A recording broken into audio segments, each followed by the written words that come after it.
is that healing is so painful. And I think that's the reason why we avoid healing, because healing goes deep. Before you get to the healing, you need to clean the wound, and that's so painful. And that's why a lot of us, we avoid the healing process. We rather stay comfortable in our pain, in our misery, in our dysfunctional family systems, in our dysfunctional relationship, because we want to avoid the healing process, because the healing process hurts, because the healing process makes you take a deep look within yourself. And we have a problem with looking into the mirror, because when you look into the mirror, you see yourself, you see your flaws, and you see the brokenness and the hurt, you see all that, and we want to avoid that. That's why many of us, we are such, like, even when I look at my own life, that's why I think I was so involved within so many other people's life, because I was avoiding my own suffering, my own cracks, the cracks in my own life. I was avoiding those. I didn't want to be confronted with those. So that's why we are so much invested in other people's life. Hi everyone, my name is Queen Albertus, and I'm your host here at Breaking the Silence, the podcast. I am so privileged to welcome you here as I've been sharing my journey, as I'm kicking off as the first person who will ever break the silence here on this platform, as a inspiration to help others break their silence eventually. My mission in life has become to help others find their voice, develop their voice, and use their voice, because every story matters, every narrative matters. And I'm a living testament of someone who now is able to help others break their silence after I've been held silent for such a long time. And if you're new here, this is where we stand for. On this platform, there's no taboo. We want to break taboo on everything, actually. We want to be able to talk about things that should have defined us, but now will empower us back into our future. I believe that whatever happened to us, it's not just for us to, just having to experience it. But I know and I believe that there's so many other people attached to whatever happened to us, that once we start opening up our mouths in joy and in freedom, that we are able to inspire so many others to do the same, and we could help set others free. Because too many of us are living double lives. Too many of us are intimidated by the truth. Too many of us are, living beneath the privilege that we have as sons and daughters of God. By settling for a life less than what He had intended for us. And so in the last couple of weeks, I've been sharing my story. I've been through so many different journeys, but one of the main secrets that I've kept for so long is the fact that I was married to someone who abused me, someone that was addicted, someone who was neglecting me, as we were fulfilling leadership roles within the church, as we were fulfilling, leadership roles within the church and the community. And so it was a secret that I had kept for so long, suffering that I had kept for so long, violence that I had to go through that I've kept as a secret for so long, because it was just not normal it was not normal, not only that, but I was just afraid. I didn't feel safe enough to come out with my story. I didn't feel safe enough. I also had an issue with the fact that I wanted to uphold this image that we have had. I also felt very responsible. There was many different factors that were involved in my decision making to keep this a secret, but all of them were wrong decisions that I've made. All of them were wrong choices, and all of them were wrong reasons, I would like to say, to keep those secrets a secret and hidden and behind closed doors. And so now I just want to break off with shame. I want to break off with intimidation. I want to break off with all of this limitation. And I want to show you that with the help of God, you're able to overcome anything, and you can bounce back from everything that the enemy sent, or intended to destroy you. What the enemy meant for evil, God will turn it around for the good.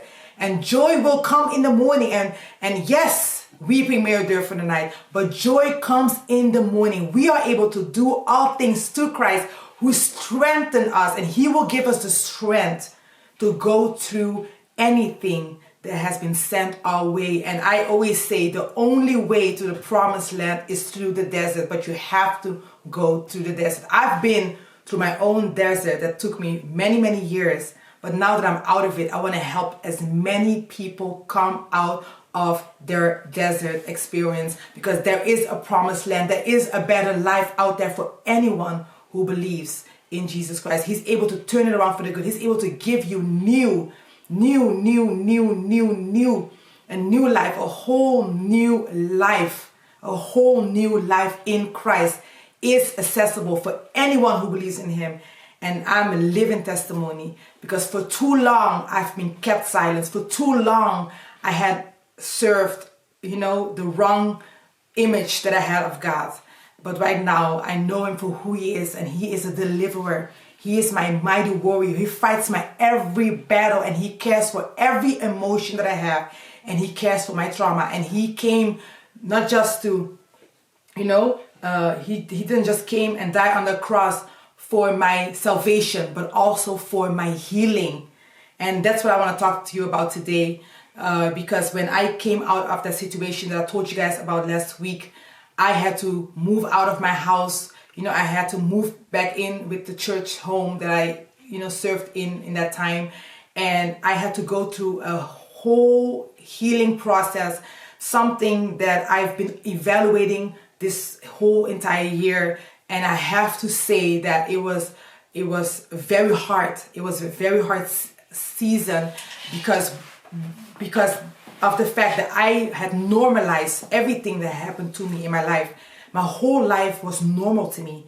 And the more that I started talking about what happened to me, the more I started realizing how abnormal and how disgusting and how painful and how toxic my marriage was, our relationship was, our communication was. It was just not good. It was so unhealthy. Even though I have made it normal, it became normal to me because it was all I had, and I didn't have nothing else but a wrong, this wrong marriage. That was all I had. It was mine. Even though it was not okay, even though it was very much unhealthy, at least it was mine. So I even dare say I felt comfortable in it. Yes, it was painful. I hated it, but it was also my coping. I knew how to cope in it. I knew how to live in that life that we created. I had found a way in it. So it became normal. And so after I moved back into that home, after 2 weeks, I think, my parents found out about my situation. And my dad came to visit me. And there was one moment specifically that was so important till this day, is the fact that my father came to visit me. Now he knows about what's going on. I didn't tell him all the details. I just told him, hey, this is what's going on. And I remember I went to my room and my dad was downstairs. He was cooking. And when he was cooking, he called my auntie, his sister.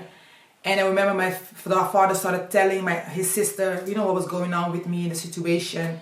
And then my father called me downstairs to join him in the conversation. And in that conversation, when my dad was talking to my aunt, my dad started sharing with my auntie how I felt. But the crazy thing about this storytelling from my father is the fact that I didn't tell him how I felt. And that's how God spoke to me. After a very long time, I heard God's voice again, and he told me, look at how your earthly father is describing your emotions. Look at how your earthly father is telling your auntie how you feel without you even telling him. He knows. How much more do I know you? How much more do I care for you? And even though that was a beautiful moment, it was also a very painful moment to realize how much I've missed the voice of God, how much I have, distanced myself from his voice because I was so involved in this misery You know, the misery of my life took over. It took over my relationship with God. It took, you know, I was serving God, but I wasn't hearing from him no more. I was blinded and deaf to his voice. And I think that because now I was in a safe environment, I finally was able to hear him again in such a clear way. And that's how I started my healing journey. That's how I started to realize that healing needed to take place within my life. That I had to come to a conclusion that I was a broken woman, that I was a traumatized woman, that I was a hurting woman, that I was a wounded woman, that I had a wrong image of so many things, that I was a dysfunctional woman, that I was a toxic woman, that I was a woman that was not healthy. And what I want you to know is that healing is so painful. And I think that's the reason why we avoid healing, because healing goes deep. You know, before you get to the healing, you need to clean the wound, and that's so painful. And that's why a lot of us, we avoid the healing process. We rather stay comfortable in our pain, in our misery, in our dysfunctional family systems, in our dysfunctional relationship, because we want to avoid the healing process, because the healing process hurts, because the healing process makes you take a deep look within yourself. And we have a problem with looking into the mirror, because when you look into the mirror, you see yourself, you see your flaws, and you see the brokenness and the hurt, you see all that, and we want to avoid that. That's why many of us, we are such, like, even when I look at my own life, that's why I think I was so involved within so many other people's life, because I was avoiding my own suffering, my own cracks, the cracks in my own life. I was avoiding those. I didn't want to be confronted with those. So that's why we are so much invested in other people's life. You know, many times we're looking at other people's life. We are invested in many other people's life because we do not want to be confronted with the things that are going on in our own life. And that's how the enemy keeps us stuck. Because yes, it feels good sometimes when you get the validation, you know, of people, you know, honoring you and saying thank you for doing that and doing all that. But at the same time, it keeps you stuck, because now you're paralyzed. You're paralyzed. You're handicapped. You're not functioning at your full potential. You're not functioning at the best of your ability. You're not reaching the best version of yourself. You're not becoming more like Christ when you are betraying and when you are neglecting the hurt that you have. Because Jesus Christ didn't just come to this earth to save you, but he also came to this earth to heal you. He wants to heal you. He wants to save you, to heal you. And sometimes when we get saved, we think that we're just going to be saved, you know, oh, that's it. No, now that you're saved, now you're going to get healed. You know what I'm saying? Sometimes we say, oh yeah, you're saved, now you're healed. No, you got saved, and now he wants to heal you. He wants to heal you from your trauma. He wants to heal you from your pain, from your suffering. He wants to heal you. You know, he wants to heal you. And we sometimes are guilty, you know, of accepting his salvation, but rejecting his healing. And that's why I'm a firm believer, as a Christian, as a believer, that we should encourage one another to get the help that we need.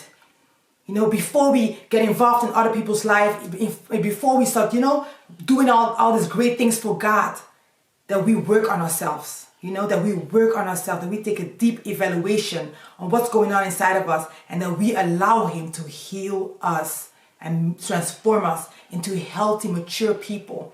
You know, because what I lacked was maturity. Yes, I knew a lot. I had a lot of wisdom for my age, but I lacked maturity. There's a difference between knowing a lot and maturity. Maturity is looking at things the way they are and making the necessary choices to get better. And I was not trying to get better. I didn't believe in better. I didn't have the knowledge of that better even existed, because I was immature in my choices. I was immature in my decision making. I was looking at the wrong things and allowing the wrong things to intimidate me. I was a people pleaser, guys.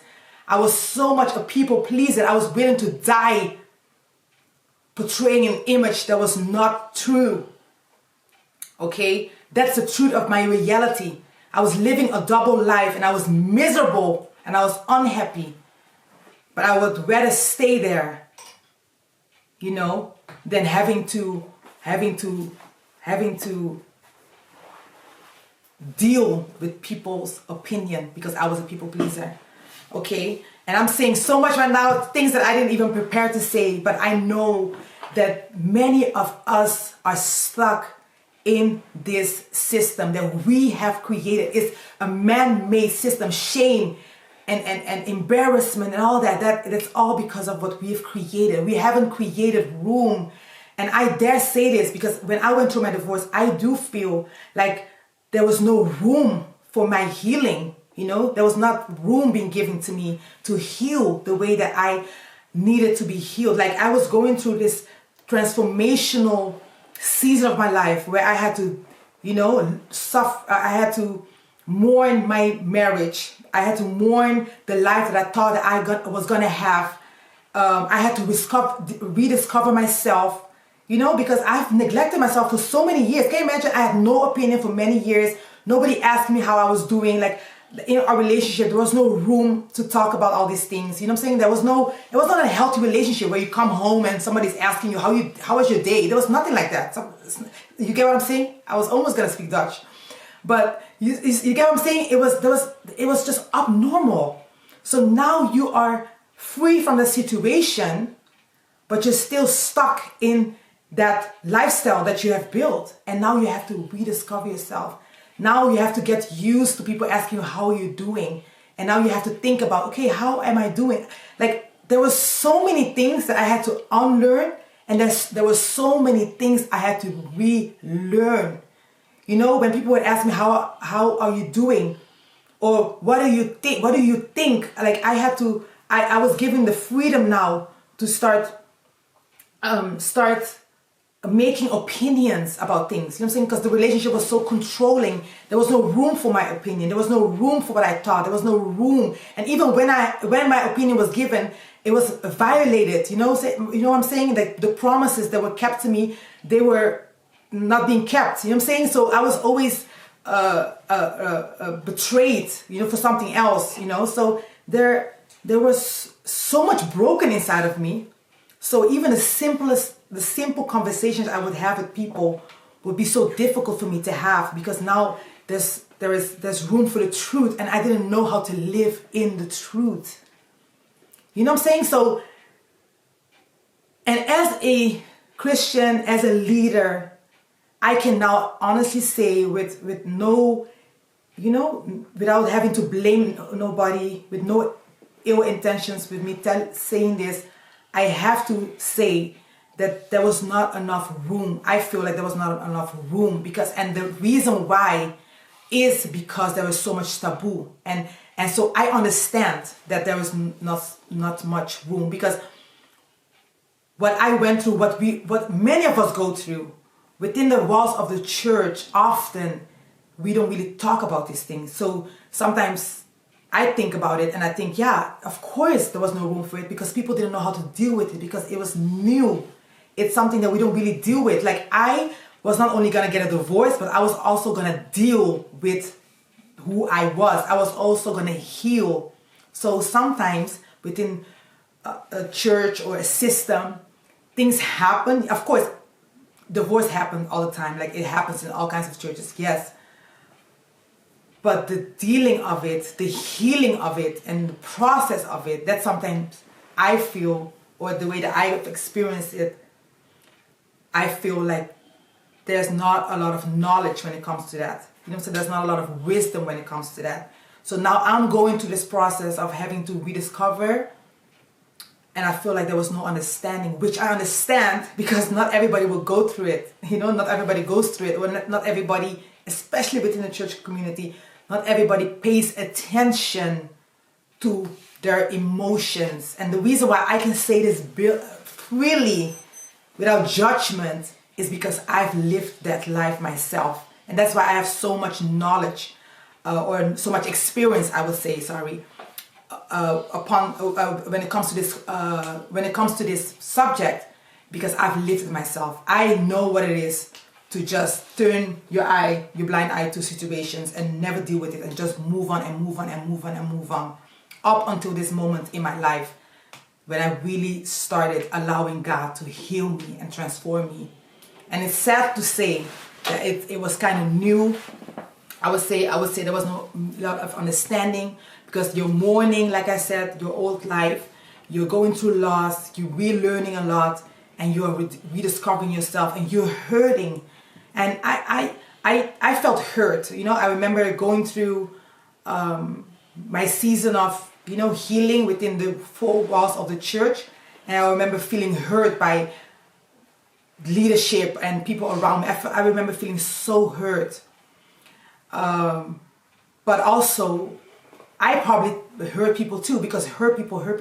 I was hurt, but I was still involved. I was still very closely to what was going on in the ministry and the movement. So yeah, I think there was so much going on in that season of my life. But one thing that I do take as I evaluate is breaking the silence is so much needed. I need to tell my story. I feel like I share my story because I think that we could learn for the future.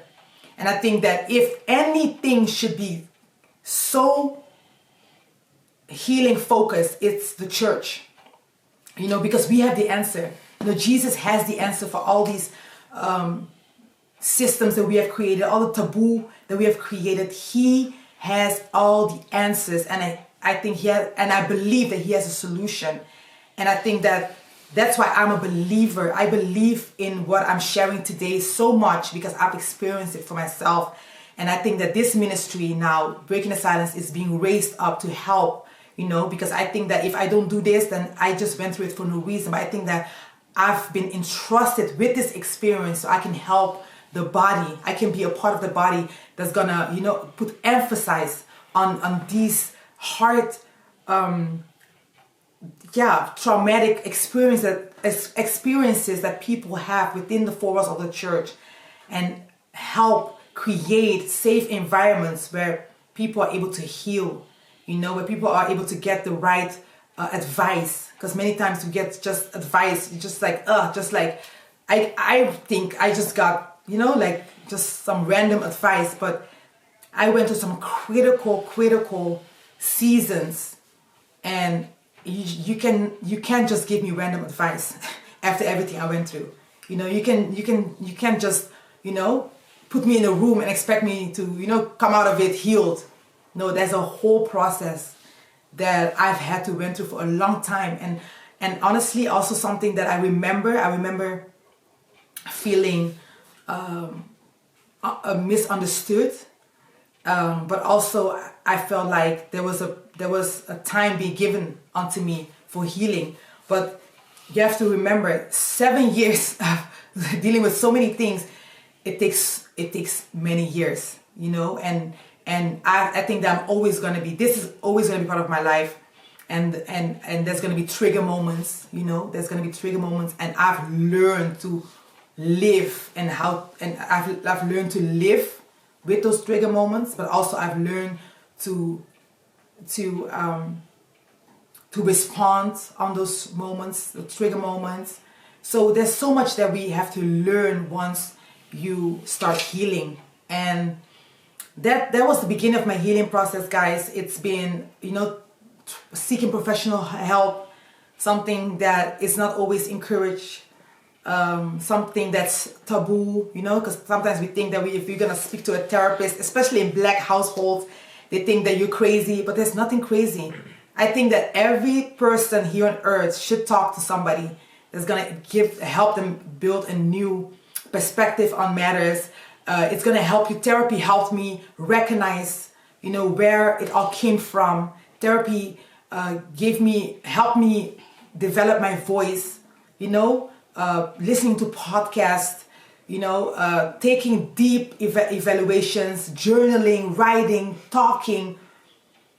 Healing is painful, but it's also beautiful once you go through the hardest part and you start seeing the results and you start becoming who God has called you to become. And so slowly by slowly, I started to become, you know, I went from this bitter Black woman, started to become a woman with dreams again, a woman with ambition again, a woman that started to live again, breathe again. I remember one day I was walking in the rain in Amsterdam. It started raining, pouring. It was pouring rain. And I started laughing, and I started laughing because it was a long time since I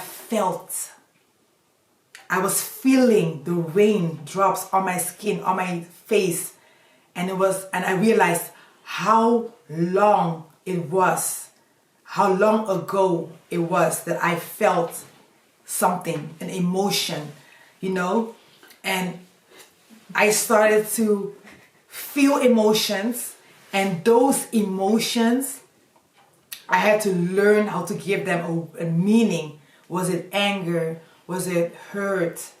Was it disappointment? I had to learn that all my emotions, they have a meaning, something that I had suppressed. Like, there's so much that I had been through, guys, that I'm so grateful for. So that's why I'm breaking the silence. I'm breaking the silence because right now you're looking at a woman who's no longer held back by fear. You're looking at a woman who ran through the process. I had to make some tough decisions. Eventually, I left the ministry that I was involved in for so many years. It was a hard decision to make. It was something that wasn't easy to do, especially when you promise loyalty and you promise to stick it out until you die. You made a commitment there to serve. It was not an easy decision, but it was a decision that I had to make for my own mental health. I had to find a place, a safe place for me where I was able to continue on my healing journey. I had to go to a place where I wasn't known for who I was and what I was capable of doing, because I also feel like people were looking for the old queen. But once you start this healing journey, you become a different person. The old queen is no longer there. The old queen is buried. She's no longer existing, because that old queen wasn't really queen. She was just existing. She was just coping. But now that she has the freedom, now that she's healing, she's gonna rediscover herself. She's gonna develop an opinion. I had to learn how to develop an opinion. I had to start to make decisions for my own. I was in this environment in my relationship. I was always, being told what to do, but I was also in a discipleship environment where I always had to, ask people's opinion. I have to kind of live out to that standard.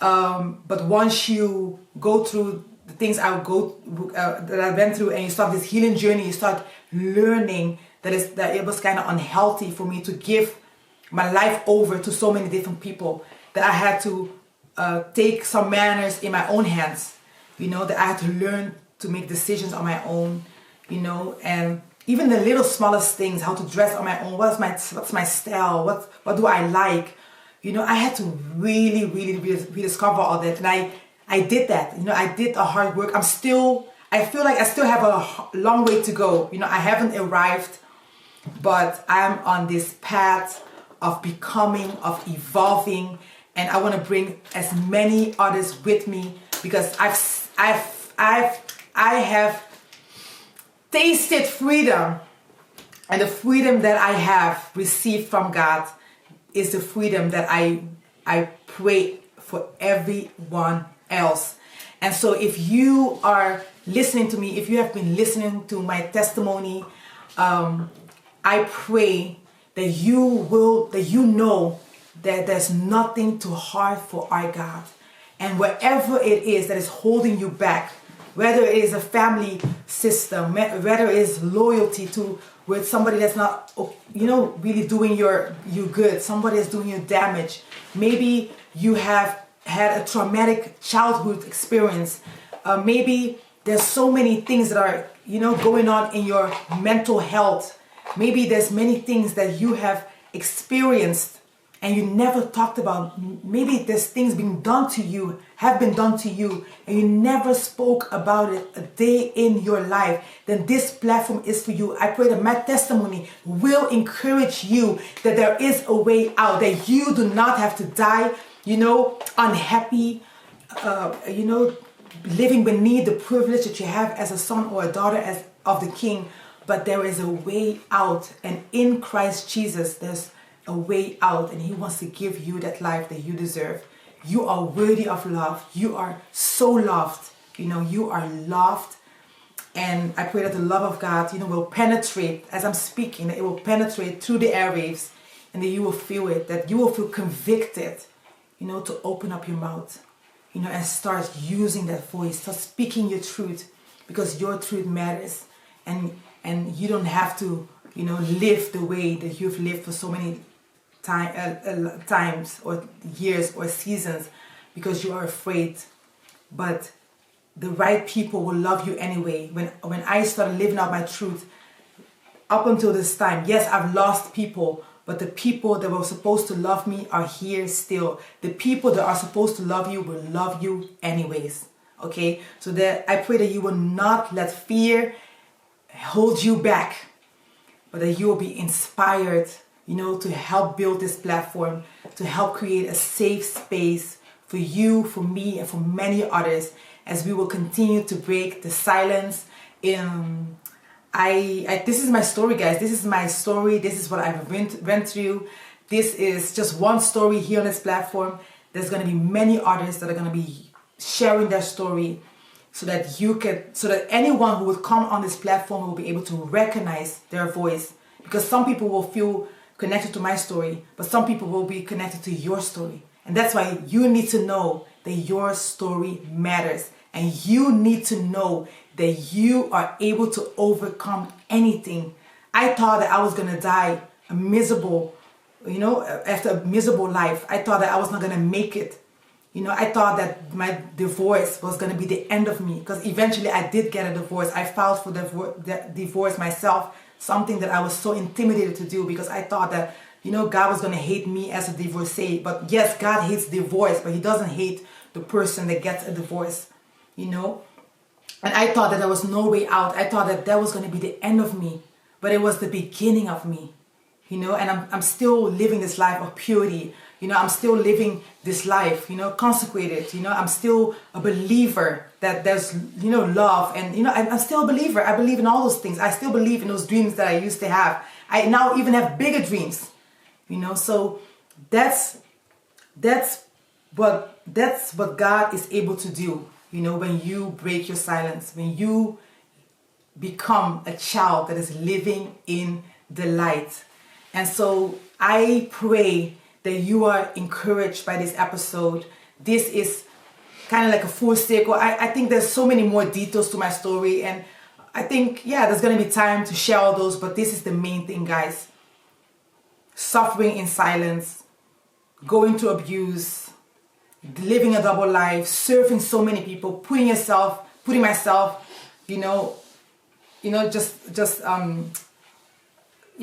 just neglecting myself, neglecting my emotions, to now living a life where I'm able to feel again, hear again, see again, heal. And now even able to, being used of God to raise up this platform. And I can wait to see what God is going to do. I believe that if you're watching, that you are a crucial part, and that your story matters. And maybe you have shared your story. Maybe you already shared your story, maybe with people. Then maybe you should let me know, and maybe you should come on here and share your story, because I believe in you. I believe in your story. I believe in who you are as a person. I believe that there is more that God wants to do to and for everyone that's listening and is becoming a part of this platform. So this is my breaking the silence. I am so grateful. This is it, guys. I did it. I broke my silence. I'm sharing with you. If you have any questions, I would like to hear from you. I would like to, make an episode where I just answer your questions based on what I've shared. Maybe, things come up. Maybe there's things that are still unclear to you.